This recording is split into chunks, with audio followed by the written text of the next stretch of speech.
Okay, hi, this is Tony Mormino with Insight Partners, and welcome to the Engineers HVAC podcast, where we work to give back to the HVAC community by sharing our HVAC application and design experience.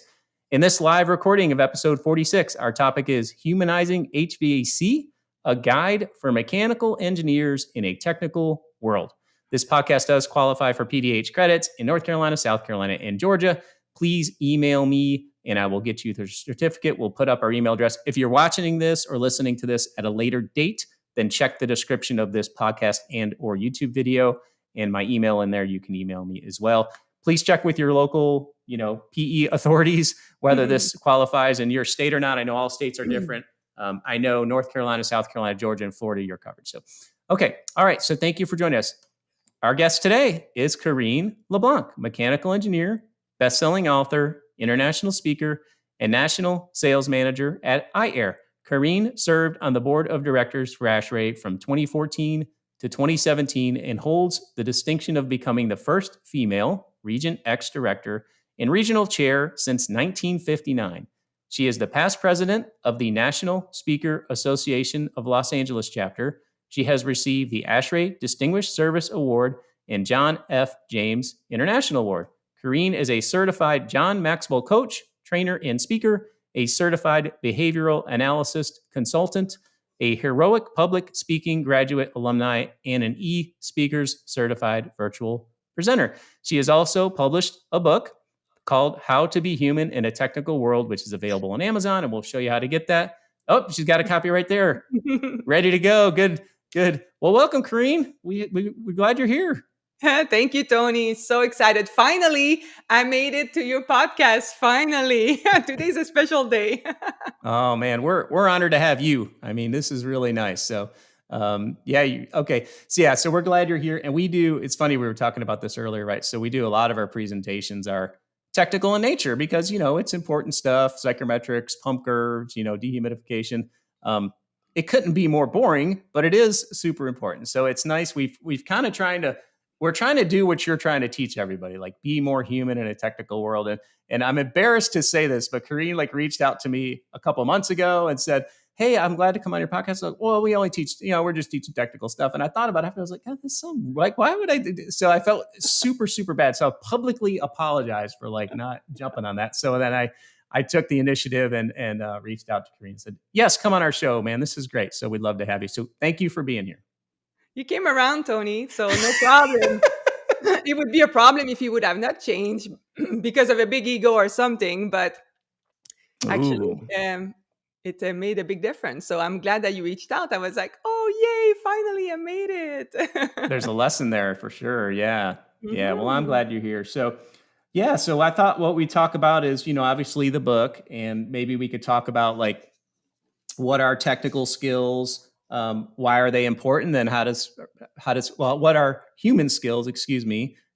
Why are they important? And if someone wants more of them, how do they get them? So why don't we start with the what? Like when we're saying human skills, what are we talking about?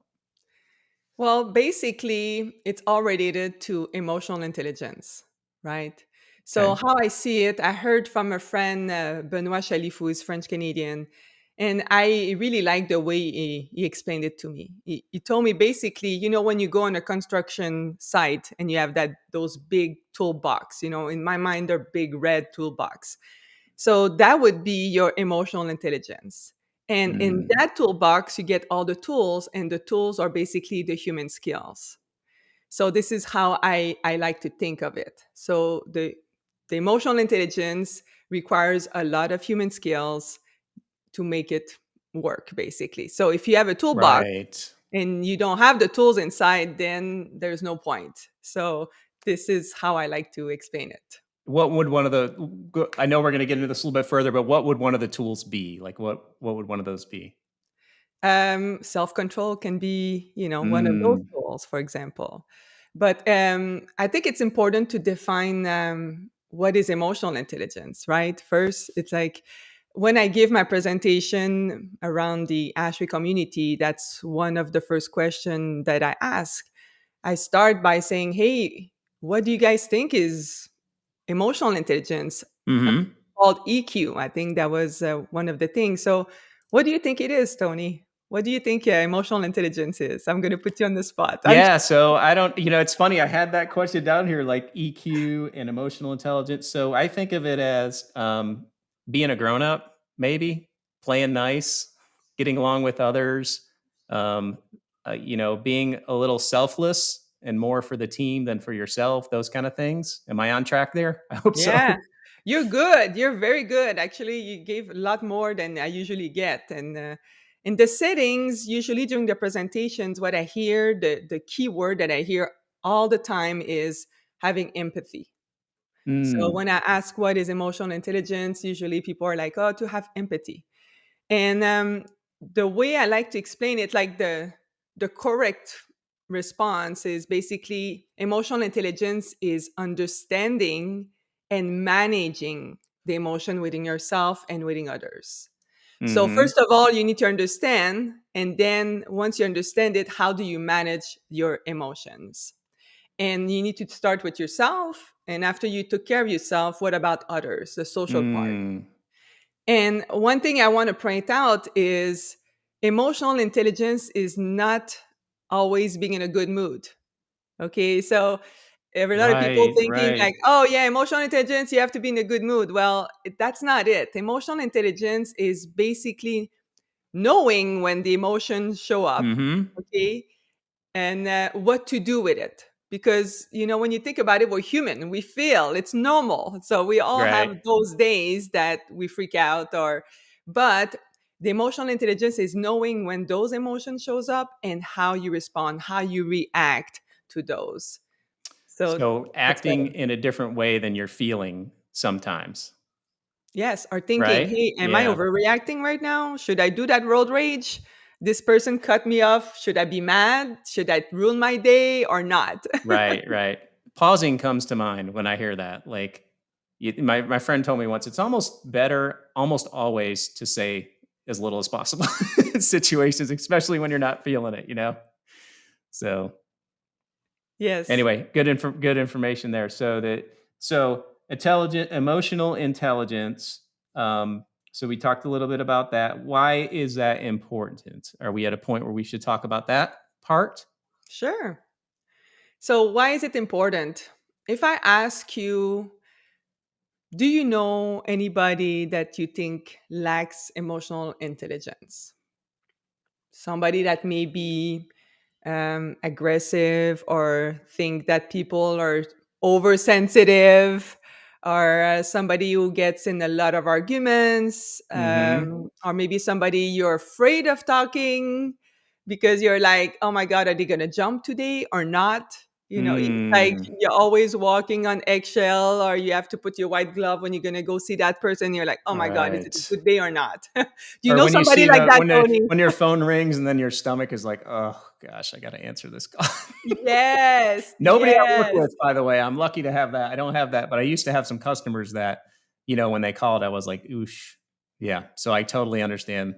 Yeah. It's tough, right? So if you work with somebody like this, then you show up at work, and then, you know, either you don't want to go to work, Mhm. because you don't want to work with those people because you're stressed out, you're afraid, and then your productivity goes down because your brain is thinking more about this, about not making a mistake, not being yelled at. Um, so when you lack it, I like to say, like, um, the emotional intelligence basically is who wants to work basically with somebody who lacks it, basically. Right, Okay, right. so you can have the most intelligent person in the world, but if nobody wants to work with that person, then what's the point? Absolutely, I hear you 100%. Right. So it's not good for your career if you're the guy who's the lacking the emotional intelligence, and it's not good for anybody around you, and yep. Yeah. Exactly. So the productivity goes down, the retention, so you get more turnover. Yeah. Um, it's just not fun. It's So not fun, and you wanna work with people who got your back, who are team members. You don't wanna cringe every time you walk like you said, I was listening to your book. I was listening to some highlights earlier. I listened to it over vacation a few weeks ago, but it was like, who wants to walk into someone's office, like, cringing, thinking, "Oh my gosh, I gotta talk to so and so," and yeah, so super exactly. important. Yep. Exactly. And we know that, nowadays it's so hard to attract people, good people. I think you had another podcast episode about this, and Mm-hmm. to get like good good technical or good engineers or just good employees in general. And we often look at their technical expertise. We're like, oh my God, this person went to MIT and this person had this certification. They have 20-year experience. And then you're all excited and they start working. And then you're like, oh my God, it's like they cannot Mm-hmm. manage their stress. They're not sociable. They are not inspiring. They don't motivate their team. It's like, and now you're like, what did I do? Mm-hmm. But this person is from MIT, or they have this certification, or they have 20 years experience, and then it goes down the drain. And Yep. actually, Tony, I have a customer. She's an owner, and she kind of usually when she gets like a resume, when she wants hire, she talks to me because in sales we kind of know everybody. And she didn't ask me about that particular person. And Mm-hmm. she's like, "Hey, Karine, guess what? I hired this new senior engineer," and she was so excited. And then she tells me who it is, and I'm like, "Oh, oh, why you didn't ask me?" Why you didn't? Right. And she's like, Yeah. I don't know. This person has this. And I was like, okay, well, yeah, yeah, I know that person. Yeah, Yep. that without, putting that person down. But I think, No, I get it. Well, I think what I'm taking from that is you're stressing the importance of, and we just talked about this before the show, like not burning bridges, especially in the HVAC community, which is a very small community, and everyone pretty much knows that you're one person away. What is that? 1 degree of separation or something, like you're one mhm. person away. So, and so many times, our careers are built on our reputation, how we act and how we behave. And so I guess that would fall in line with emotional intelligence too, right? Yeah, exactly. And she told me later, I think the person lasted 3 months max. And Mm-hmm. but that was just an example of, yes, you can have the technical skills, but if you don't have the human skills, then it's not working. So Right, I right. like to point out that, yes, the technical skills are important. What I'm saying is, it's not that it's not important. You want somebody who knows how to do their job or actually can learn it. Okay. Mm-hmm. But if they're not coachable, if they don't want to know anything because they're supposed to know everything, then that's not better either. So Mm-hmm. I believe you need the technical part and you need the human part. And when you have those two, this is where the magic happen. And this is Right, why I right. call this 6 magic skills, because when you have both of them, the magic happen and you need those skills. So, what do you say to somebody who's watching this and they said, "Well, I don't want to walk around like all bubbly and Joe sales guy all day long. That's not me." Like, what do you say to that person who would say that? And it's fine. And I get that all the Mm-hmm. time. Like when I give presentation, engineers are looking at me and I'm like asking questions. I'm animated. I laugh and they're like, she's crazy. Like, who's that person, And I'm Right, like, do you understand my accent? Do you understand my question? right, right, I'm always worried a little bit. And after I talk to them, they're like, well, Karine, I'm not bubbly. And I'm like, it's fine. I'm not asking you to be right. like that. However, what I've noticed of what I've heard from a lot of employers is they hire, for example, young engineers and they go to work for them and they're highly skilled. They want to learn. However, the first thing they do is they do like you. They go and they put their headphone on. Of course, you're doing your podcast. Yeah. It's fine. But if I go to an engineering office and I need to work in team and I put my big headphone and I don't want to talk to anybody, Mm-hmm. it's hard. Right. And I understand that you need to focus some time on projects and you just don't want to Sure. be bothered, but there is a limit. So Right. exactly, you don't need to be bubbly. As long as you can communicate, you can have good relationship, you have good collaboration, then Mm-hmm. it's fine.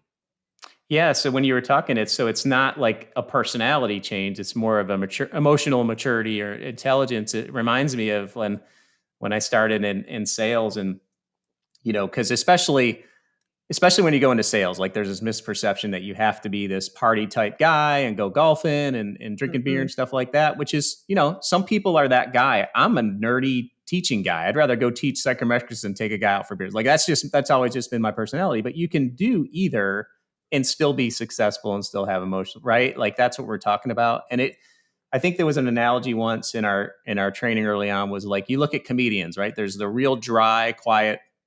I'm dating myself by saying the name Bob Newhart. I doubt anybody on here even knows who that is.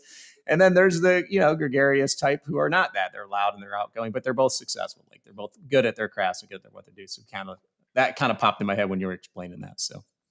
And Tony, it's funny because I see Hugh's comment, and Hugh is like, well, Karine, we're engineers. And I'm like, yes, so what? A lot of engineers are saying, well, I'm an engineer, therefore, I don't need to communicate, or I don't have to be nice, or, it's like the excuse, or I have that from maybe older engineers.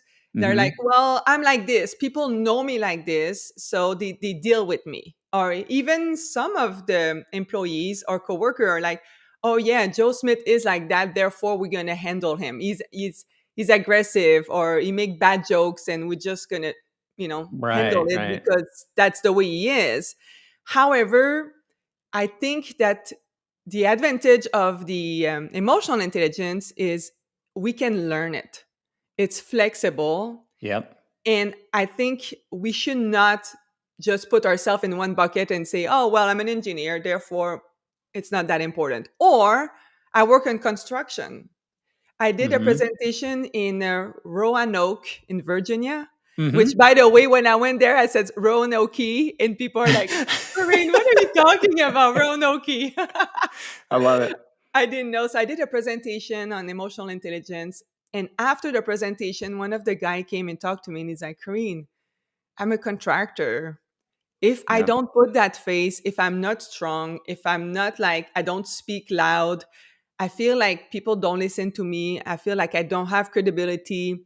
It's almost like they want to hire people like that. It's almost like I have to act like this. Mm-hmm. And I was so surprised to hear about this. I was like, wow, I never thought about it. But when you think Yep. about it, when you go to a job site and you go and sit you go to a meeting, in one of those trailer, and you have Mm-hmm. the people around the table that are aggressive or point fingers, and they're so like strong, and they almost like they want to pick up a fight instead of working together, making the project go. I feel this can go such a long way versus the other, because when you have that person who's aggressive, then suddenly everybody's like, they're aggressive too and they want to respond. It's Yep. really, really difficult. What a great example that is. And I've been in a lot of those construction trailers. My favorite ones are when somebody, and this person's been me before, says, you know what? We screwed this up. We need help. We need help. Here's what we got to do to fix it. And the mood just completely changes in those meetings. Like everybody's like thinking, well, we get that because we all screw up all the time. Right. So it's like, I don't know. And that came to my mind when you were saying it. And, the thing about like, you could still, as somebody used the term kind candor. I was listening to somebody's podcast. Like you could still be kind and deliver the truth to somebody, which like, look, this job, this isn't going well for you. Here's some things we need to work on. But yeah, I love it. So I love this topic for sure. So, And it's hard, Tony. mm-hmm. It's hard to be able to control your emotion, or not let the emotions control you, I should say. It's hard. It's Yeah. so much easier to yell and freak out and respond and be mean, and this is the easy part. How to Mm-hmm. handle, respond, react, then it takes a lot of controls. It takes a lot of the discipline. You need to know yourself. And if you're tired, you show up to work and you're tired, well, you're going to be more reactive.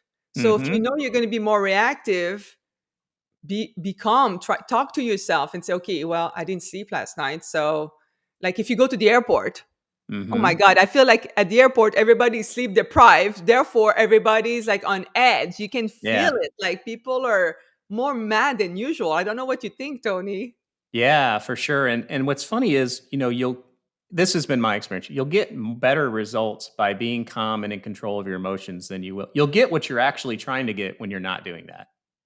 You know what I Absolutely. mean? Does that? Oh, I mean, I yeah. don't know if I'm explaining that right, but you know, that's been my experience. So, and the other thing I wanted to throw in there, like get your opinion on. So, extroverts and introverts, right? Like I think, and I was confused about this for a lot of years. I would classify myself as an introvert, right? And what that means is what I've learned is it's not a person that doesn't like people. It's just when I'm around a lot of people for a lot of time, it depletes my energy. Like some people go into a room and I feel like you're this person and you love it, like you're feeding off it, like you're getting fueled from it.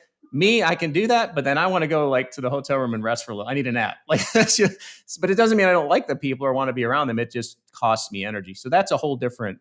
How does that fit into emotional intelligence? I guess just knowing that is good, right?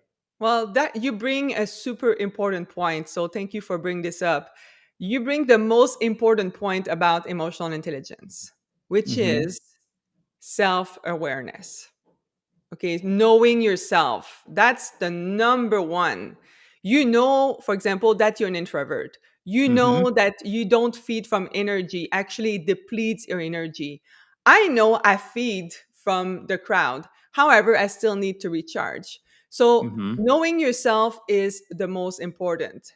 So, if somebody is lacks emotional intelligence, maybe they don't control or they let their emotion control themselves, they respond too quick, they get into a lot of arguments, they're more aggressive. uh, if they don't know, they're not realizing it, how are they supposed to change? Mm. Right, you don't know what you don't know. Self-awareness, right? Exactly. And you know how I like to explain self-awareness? You want to know? Yeah, let me hear it. So I like to explain it, since we're in HVAC, it's like having a thermostat in a room. Mm. Okay, so let's say you are in your office right now, okay, and there is no thermostat. Okay, so how are you supposed, or how are we supposed to know if it's hot or cold? How am I supposed to send like the proper conditioning of air? Mhm. There is no thermostat, so there is no awareness. So that it's the same thing as far as self-awareness. It's like you need your own thermostat. Am I hot? Am I cold? What's going on with my body? If there is no thermostat, then I don't know. How am I supposed to send the right amount of air, the right temperature? And it's that's my explanation of Yeah, like the yeah. self-awareness. Sometimes another person could be your thermostat. That Yeah. person's my daughter a lot. Tell me more. Tell me more. Yeah, well, it's like I think sometimes, like you said earlier, we get caught. It's hard to evaluate ourselves or how we are perceived by others. Like I have an image of how I think I'm perceived, and sometimes that's true, and sometimes it's not. And I think and I'd love to. We'll start here on the next section, which is how do we get more self awareness, right? Or how do we get more emotional intelligence? And you're touching on that with the self awareness, which is the first part. So I think part of that for me has been working with other people who want to grow in their career and grow in their emotional intelligence, right? It's easier that way because I could explain a situation to somebody and they're like, "No, you need to go apologize for that. You're not being cool with that." Does that make sense? I don't know if that makes sense or not, but Absolutely. Yeah, it's almost like an accountability partner kind of deal. yeah, sure. And it's very important also to surround yourself around people that are good with their emotional intelligence. Okay, Mm, like role models. I give you an example, Tony. Earlier in my career, I lacked emotional intelligence. Okay, and I was not aware that I lacked. I kind of knew deep down inside, but I thought that that was the way to make it as a mhm, young female, foreigner. And I was like, no, I don't want to be taken advantage of. I want to show credibility. I want to show, all those guys that I know what I'm doing. mhm, Um, I So I kind of changed a little bit who I was, from the bubbly to more, the person being controlled by emotions. mhm, And and then after a while, I realized that that was not fun, until my mentor, Mike, told me that basically was my person, like your daughter, mhm. So Yeah, sure.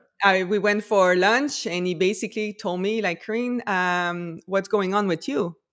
And I was like, what do you mean, what's going on? He's like, well, you were so bubbly, and fun and smiling. And Mm-hmm. now I'm like, now what? Well, you're always mad. And I was like, Mm. I'm not always mad. How dare Ah, you? oh my God, I cannot believe this. Right. And this is when my light bulb moment happened. Mm. This is when I realized, because I had the other person giving me that feedback. So my Mm-hmm. thermostat was not on me, or maybe was not wired. Something was happening. Yep. Sensor was not working. So I had somebody else, which I um, I considered. So my mentor is not like somebody that tell me that I'm always mad. It was my mentor, so he was a role Mm-hmm. model. I trust him. I wanted to have his advice. I respect him. So when he told Mm. me that, I was like, okay, he's right. I need to do something. I actually don't like myself. I don't like to behave like this. And then Mm-hmm. this is when I started researching, and I discovered that emotional intelligence was what I lacked, basically. Great. And now let's talk about the skill. There's 6 skills to improve emotional intelligence, right? So we'll Yes. put them up one at a time and we'll just go through them. So whoops. Let's look at skill. Heather, you could put up skill 1 when you get a second. So skill 1, self-love. Yeah, self love is basically your self esteem and also knowing yourself. So, Mm. if I see a lot of people that they kind of try to compensate for their lack of self esteem. So, they're overly like strong when they don't need it, Mhm. because maybe their self-esteem is not as high. So it changed their behavior according to what they think of themselves. Sometimes you can talk to somebody and you're like, my God, what did I do? I just asked a question, like Mhm. that person is a, Yeah. so that's the number one, is knowing yourself. And by the way, you can do some assessment. I think it's very popular, the Myers-Briggs, the DISC Mhm. assessment. And these are nice personality assessment that not too expensive, kind of give you an idea what kind of person you are. And then Mhm. it helps you communicate with others. It Mm. helps you knowing yourself a little bit more. Especially if you know their assessment, like where they fall on that. We just went through this a little bit internally. So yeah, I hear what Oh, you're you saying. did? Mhm. Oh, what are you? Did you do the DISC? Which I assessment did have you? not personally done it. I'm gonna do it probably soon, but I have not done it yet. I did one a long time ago, but it was, a different one, but I can't really remember the results. But yeah, they're very helpful, very insightful. When I read it, I was like, "Wow, this nailed it," you know? It is very insightful. Actually, I did a workshop, a communication workshop for a contractor, mechanical contractor, and they reached out because they were a little bit puzzled about their team. They wanted to know what's going on, how they can work together. And when I mapped all their personality together, they didn't have anybody on the influence. Everything was like dominance, analytical, and teamwork. And then I was like, who's doing your sales? It's like that was like the influencer, the Yeah. spotlight, the friendliness. And this really helped out the team as working together, and also with the client, right? So if you Mhm. work with a client, you work an architect, what kind of personality they are. Mhm. I give you an example, Tony. I went to on a hospital project. Okay, I went there for a chiller work, and I show up in the maintenance and facility manager's office, and on his desk there was like a little poster showing is this personality results. Okay, Mm. and then I'm sure that my coworker didn't notice nothing. Okay, but I Mhm. saw it. And then I came in and I show that he had more analytical, it was strong analytical, and also Mhm. the D, which is dominance. Okay. So when I came in, I knew that this person, I needed to go into the details. And I needed also to show him the big results. I needed to talk about money and what's going to go. But if I would have come and just say, oh, yeah, don't worry, we're going to fix your chiller and this is this and that and go, Mhm. it would have not gone. It would have not worked. But because I looked, Right. I knew what kind of personality, I addressed it and I went into the details and one by one. And then I was like, okay, it was so much easier on the relationship, on the communication, and also on the sales, right? Mhm. So Very that's good. the first one that I could say. Basically, I'm not going to go into details. Otherwise, you can just read the book. You get I the know. whole Yeah. thing. That's right. Okay, skill one, self love. Skill two, and this is the six, we're going over the six skills if you want to develop more emotional intelligence. So, skill two, maintaining self, I like this one, maintaining self control. It's a good one. Yeah. Tony, let me ask you, do you remember I think the Oscar when Will Smith slapped Chris Rock? I have seen that. Yes. So what do you think? Do you think that was a lack of self-control? I think he probably, well, I don't know if he regrets it or not. I sure would regret it after the backlash I would get from that. But yes, look like a Yeah, not much so self control there. exactly. So self-control, especially on national TV, is, not so good. Imagine going to work and slapping somebody because you don't like what they said. So Mm hmm. I know that sometimes the topic can be very, very mean or something can be very bad. Mm To hmm. the point of slapping that person, it's a whole different story. So self-control is very important. But what you can do is knowing who pushes your button, Yep. who and what pushes your button. If you know you're working in a project with a person you don't necessarily getting along, instead of going there to that meeting or working the entire project and always being like strong, oh my god, I'm going to see that person, and being Mm aggressive with that person and having a bad attitude, then maybe since you're aware, maybe change hmm. your demeanor and have a better attitude, and Mm. knowing it will make a huge difference. What do Just you the think, self Tony? awareness. Yes. Just being aware. Yeah, it's so important. I know no one listening has ever done this, but I've sent a few emails in my younger years that I regretted sending, right? And once you send those, they're gone. Like you can't get them back. And someone told me once to pause, just sleep on it and send it, take a fresh look at it in the morning, or even today, sometimes I might have someone look at it and say, hey, how does it, I'm trying to say this in a professional way. Does it come off that way? And sometimes the answer is yes, sometimes no. You might want to relook at that. So just being aware is, yeah, I like it for Yeah, sure. we call it the 24-hour rule, Tony. Have you heard about it? Oh, I have not heard it that way. Yeah. The 24-hour rule is when you get that email and you're like super mad and you're like, "Taka, taka, taka, taka, taka." That was me before, "Taka, taka, taka," press send, and then it would Yeah. go, and then the battle started. That's his fault. That's her fault. This is it, until my boss would show up and say, Karine, what's going on Time here? out. Right. Right. Exactly, time out. But I think it's So, such a good thing to talk about because we just don't talk about it that much, and it's like it's so super important. And we try to do a good job of that, communicating well, and good communication is so super important. The self control, it's a funny story. The self control thing. Sometimes I'll say something, my wife will say something, and I'll say something back, and as the words are coming out of my mouth, I'm like, why are you saying that? That's probably not a great idea. I know nobody, yeah. That's all I'm gonna say about that. We'll move on to the next one. Unless you had any more on self control. no, I'm good. Actually, you bring a very good point between the professional and the personal. Mhm. When you work Yeah. on it, it helps both. And this is what I like. I like that the fact that you can improve yourself at home, you can Mhm. improve yourself at work. This is just not like a work thing or a personal thing.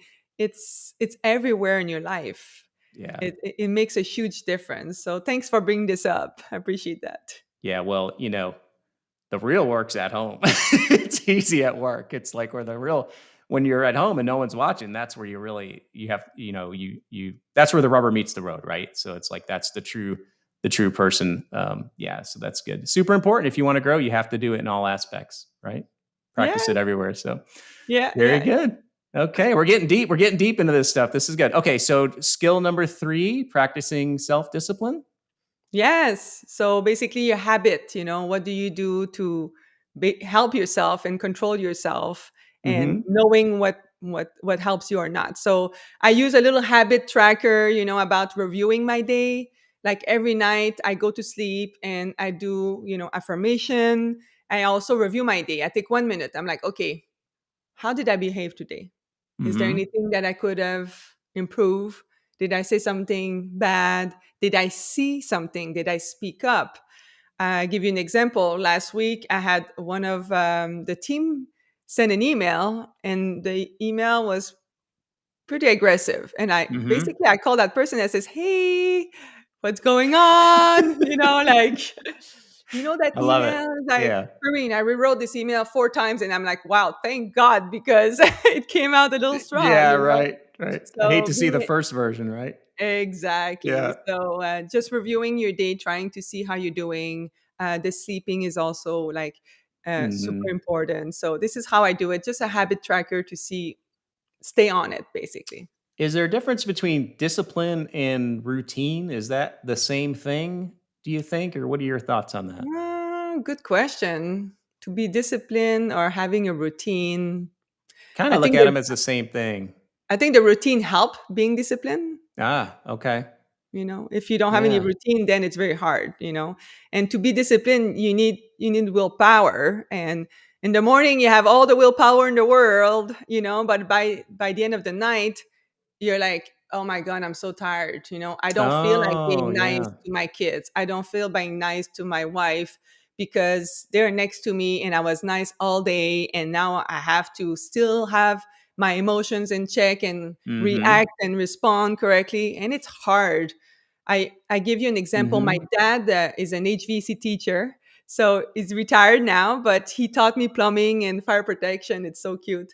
And he would go all day with his students. So he would teach and always be on. So when he would Mhm. come home, he was sometimes not, the most Mhm. patient man in the world. And Yeah. now that I think about it, it's probably it. He was Yeah. tired. He didn't have the willpower anymore. And everybody, all his students were like, "Oh my God, your dad is awesome. Your dad is always happy." And I'm like, "Are we talking about the same dad here?" This is so funny. Yeah, so it was maybe a Yeah. little bit more impatient, a little more rough. And now that I'm older, I Yeah. understand what he went through and what was going on. Yeah. And it's like I mentioned earlier, it's really hard to stay on your game. It Yeah, sure. takes a lot of energy to be able to respond and react to emotions. That's great. Really good stuff. I'm learning a lot. That's good. Okay, so number 4 on the 6 skills to gaining or growing in emotional intelligence, give recognition and receive appreciation. I think we're moving into we were talking about self-awareness in general. Now we're talking about social awareness. So the first part was us and now it's on the world, that kind of thing, like inward versus outward. Yes. Okay. Yeah. Thank you for pointing this out. Yeah, the first three on a self-awareness. So you Mhm. take care of yourself, but what about others? Right? We Mm. work in team, especially in HVAC. Oh my God, all the discipline that working together. Mhm. When we do those projects, we need to work in team. So when you give recognition, basically it increases engagement by 60%. Okay, Wow. so it's a big Mm. number. So we kind of forget about others.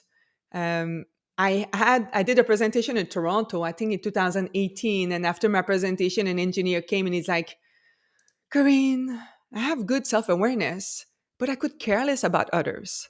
It's like Mhm. I don't. I just want to do my things." And I told him, I said, well, you're working with others, you're working in a team. So it's very difficult. You need to kind of just focus on yourself. But the fact that he knew, that he told me, then it kind of it's a good thing, right? Because now he Mhm. can work on it. And small little things about recognition is like just a simple like thank you, I'm sorry. I like to, in my little habit tracker that I have, I like Mhm. to send 3 cards per month. Okay, Mhm. so either thank you, either I'm thinking about you, or appreciate you, or on LinkedIn Mhm. you can put those things about, hey, you're such a super coworker, I Mhm. appreciate working with you. I don't know about you, Tony, but when I receive a little thank you card, I'm super excited. It's Like so I was, nice. Yeah. right? Yeah. Especially when it's handwritten and you receive it and and my Yeah, fir- it's very nice. I've gotten a few over the last year and I could remember each of them, because because you don't get them very often. So when you get them, it's really nice. Yeah. do you keep them? Because I keep them all Yeah, right yeah. here in the corner.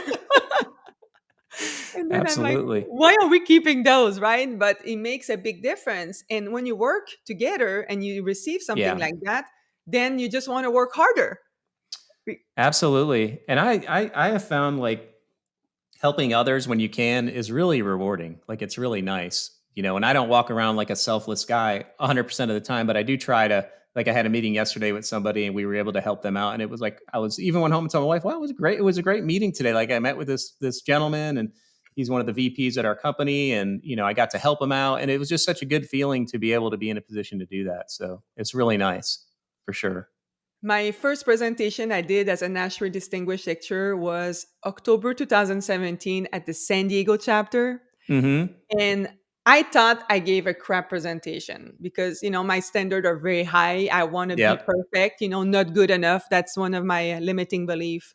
And Mm. after the presentation, it was my first one, right? I Mm-hmm. go home and, I beat myself up and then I receive a card in the mail with a little Starbucks card from the San Diego chapter that says, "Thank you so much for coming. You were amazing." And I was like, Mm. "What?" That's And great. you made a big difference, all of these, you had a big impact. And I was like, wow, it just helped me so much because we're Yeah. so hard on ourselves and we forget we're in the hamster wheel, right? We work, we Mm-hmm. work, we work, and suddenly you receive a little card like that, you're like, oh, wow, thank you so much, So That's then it awesome. changes your behavior, increase emotional intelligence. It's part of the human skills. What a great reminder. I definitely could improve in that area. So thanks for that skill number 4 for sure. Okay. Yeah. So skill 5, connect to collect. I'm interested to learn more about that. Yes. So we communicate a lot, right, Tony? This is what you do: podcast. Mhm. You talk to your team, but do you actually connect? Okay, so one step above the communication. How well do you know your coworker? How well do Mm. you know the people that you interview? Your friends. It's really, if you don't have the connection, the communication is just not enough. Mhm. And in sales, it's a big deal. The how you do that is basically the listening part. Are Mhm. you curious? Are you asking question? Are you removing the spotlight from yourself and putting on others? um, I give you an example. I love to give that example. I went to do a presentation in Colombia, in South America, and it was on emotional intelligence. That was at the iAire show, a refrigeration show. I Mhm. go to the Starbucks, and instead of being on my phone like everybody else, like texting and checking my emails, ordering and leaving, I decided to talk to the cashier and the barista and practice my Mhm. Spanish, right? And we're having conversation and it's fun. There is nobody else, in the line, so it's very quiet. And at the end, I receive my cup, and on it I have a super cute message that says "Karina bellos ojos como tú," like beautiful eyes, something like that. And I was Mhm. like, oh, this is so cute. Thank you so much, guys. And Nice. that's the difference between, do I communicate what coffee I want, or Mhm. do I connect with the people I'm I ordering totally coffee? get it. Yeah, I totally get it. Like one of the marketing guys I listen to a lot, Heather and I have a sheet where we put down like to remember what's important, right? Like when we're doing, especially 90% of what we do is online, or Heather and I do is online as far as presentations and this kind of stuff. And there's a quote that says something like, the brands that can connect in a real way are the ones that will win, right? They're the ones that will attract an audience. And so it's one of the reasons why you're here. So we're trying to make this more human and connect in a real way. Like we're not robots, we are people. We all have feelings. We all have days that are not going well, and it's not all about just selling HVAC equipment, right? Like, of course, we exist to, the business grows by selling HVAC, but there's so much more to that. We are people and we want to help. And when you connect in a real way and you are true partners with people, your business grows naturally. Like it's the best way to grow your brand online is to give away what you know and help others to be more successful. And then it just flows from that. It's like any other relationship, right? Absolutely. Because when you think about it, when I got that little note, do you think I wanted to go back the next day for my coffee there? Yep. Absolutely, right? It's like, Yep. do you think I told all my friends about it? Absolutely. So this is just an example of a coffee because this is the first thing that came to mind. But Mm-hmm. imagine in your work with your client, if you're like that, if you actually connect, you really spend a little bit more time to find out about their family, where they want to vacation, just that little thing, instead of just going straight to the project or Mm-hmm. doing what you have to do. And that will make a huge difference in your human skills, like in emotional intelligence, basically. I love it. Excellent. Okay. On our path to skill 6, let's see. Skill 6. The last skill here is empathy is not for the weak. Yes.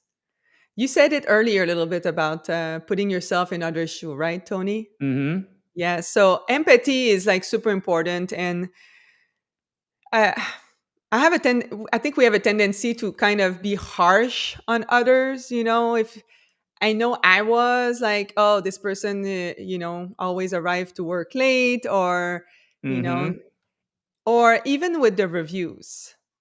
Do you think like the Mm. reviews, it's like, oh my God, I feel like I'm a Yelp elite, and I think out of all my reviews, I think I have 10 that are bad, because I like to give the benefit of the doubt, and I like to be nice and thinking, hey, if maybe the restaurant was not good, or maybe the server was not very nice, it's maybe because they had a bad day, or maybe they just went through Yes. Yeah. breakup, maybe they didn't sleep well. And like, I'm the you know, same way, right? are you the Yeah. same way? Yeah. It's if I listen to a podcast and there is one bad episode, do you think I'm going to go out and say like 1 star? No way, Jose. Right. I'm just going to go and listen couple others, and like, oh yeah, that was onesie twosie. I have bad days too. I'm not Yep. perfect either. This is empathy, putting yourself in others' shoes, and it's hard to do. If you need practice with that and you're listening, try and do what we're doing right now and do some stuff on social media, because you'll get some comments. And 99% of our stuff is great, but I'll get that one out of 100 and I'll be like, I'm immediately want to respond. This is where self control comes in, and empathy too, and realize, okay, it's not about me. Maybe they're having a bad day and they're responding negatively to something. But so super important. Yeah, the kind candor was, I think, what we were talking about earlier with the empathy, like putting yourself in other people's place. So, um, Yeah. It's super important. It's like the last one, but it's like it's a difference maker, right? yeah, yeah. And I like to break the chain. So if I'm in a group of people and then I hear Mhm. somebody like complaining or saying something, I'm like, but wait, what if have you thought? And then, oh, it changes the perspective, instead Mhm. of just ganging up, oh yeah, and of course, sometimes I forget I'm not perfect. This is the thing with emotional intelligence, is it's a constant work in progress. It's Yep. You're never done. You can never say like, okay, well, I work on emotional intelligence now. I work on my human skills. I'm done. It's like I'm getting my certification. It's not like this, right? You have Yep. to keep working. And I see it like, if you're going kayaking or if you paddle board, if you stop paddling, you're just gonna start drifting, and then you're going to go back to your old self. So you just keep going one step at the time. And I like to say small step, big results. So you go Mm. slow, small little things, and at the end, it will make a huge difference. Excellent advice. Okay, that's a great way to finish those amazing skills, 6 of them. A couple comments here, and then we'll wrap it up. So Mark Fly says, this is a great question. Has remote working has remote working keeping younger engineers from developing the important communication skills, do you think?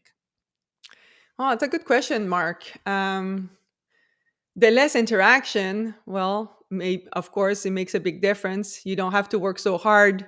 You don't have to see people. But I don't know. I'm thinking, what do you think, Tony? I think it could. I think Yeah, it could do that. Honestly, I think there's a good mixture. I know for me, when there was COVID, and I don't mind being alone sometimes. And I yeah. was working out of the garage at home. We have a garage I converted into an office because of COVID, and we didn't have this office here. And I was ready to go back to the office. For me personally. So I think, especially if you're new, like, it's really healthy to be part of a team and be around people. And I learned a lot in the office when I was starting, just by osmosis. Like, I'd hear somebody talking about a job they did or something they were working on, and I learned a lot that way. So that's my 2 cents. Tony, I feel like when you're virtual, it's easy to shut down your camera. It's easy to check out. And when you Hmm. go in person, you cannot do that. So I think Mark is right on this. Like I do a lot of presentation virtually, Hmm. and I have to beg people, please turn on your camera. I don't want to talk to black box. Yep. It's Yep. like when I would do a presentation in person, would you guys put like a bag over your face? Would we turn off the lights in the meeting room and I would just talk to you without seeing you? It's like Right.